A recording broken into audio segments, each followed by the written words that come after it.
जंगल के किनारे बसे गांव में एक नन्हा सा लड़का रहता था। उसका नाम गोलू था। उसे अपने दादाजी से बहुत प्यार था और वो हमेशा उनके साथ रहता था। एक दिन गोलू और उसके दादाजी को घने जंगल से होकर अपने रिश्तेदार के घर जाना था।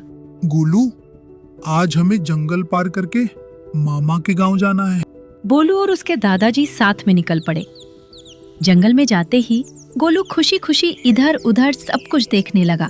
तभी गोलू ने एक नन्हे से खरगोश को देखा और उसके साथ खेलते खेलते उसे पता ही नहीं चला कि उसके दादाजी थोड़ा आगे बढ़ गए। कुछ देर बाद अचानक एक शेर की दहाड़ सुनाई दी। गोलू डर गया और जल्दी से एक बड़े पेड़ के पीछे छुप गया। गोलू का दिल जोर जोर से धड़कने लगा। उसकी आंखों में आंसू आ गए। उसके दादाजी कहीं आसपास दिखाई नहीं दे रहे थे।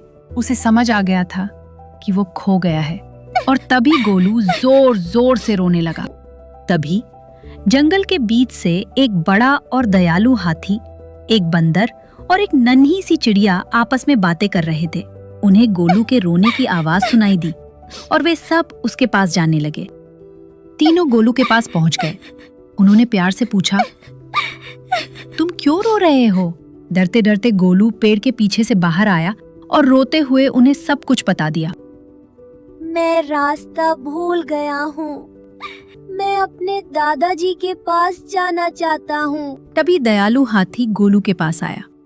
उसने प्यार से कहा, गोलू, चिंता मत करो, हम तुम्हें तुम्हारे दादाजी के पास पहुंचा देंगे। फिर हाथी ने कुछ समय सोचने के बाद छोटी चिड़िया की तरफ देखा और बोला, चिड़िया, तुम जरा आसमान में ऊपर उड़कर पूरे जंगल को देखो।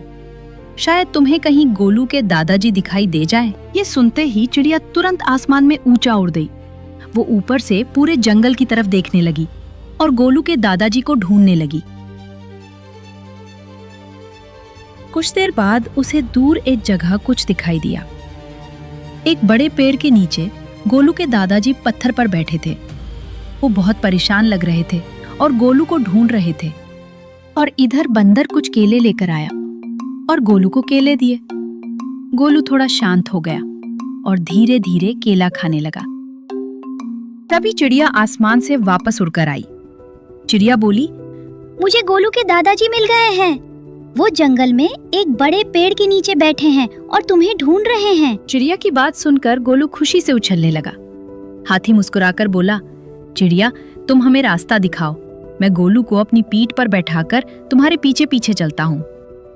गोलू जल्दी से हाथी की पीठ पर चढ़ गया और सब दादाजी की तरफ चल पड़े। चिड़िया आगे आगे उड़ती हुई उन्हें रास्ता दिखाने लगी। हाथी गोलू को अपनी पीठ पर बैठाकर उसके पीछे पीछे चलने लगा। थोड़ी देर बाद वे सब उस जगह पहुंच गए जहां गोलू के दादाजी बैठे थे। जैसे ही दादाजी ने गोलू को देखा, वे खुशी से खड़े हो गए।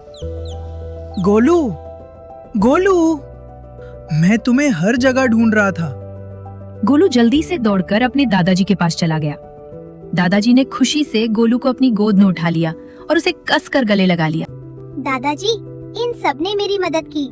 चिड़िया ने ऊपर से आपको ढूंढ लिया, हाथी मुझे यहाँ लेकर आया और बंदर ने मुझे केला खिलाया। दादाजी ने हाथ जोड़कर हाथी, बंदर और चिड़िया को धन्यवाद दिया। फिर वे गोलू को साथ लेकर वापस चल पड़े।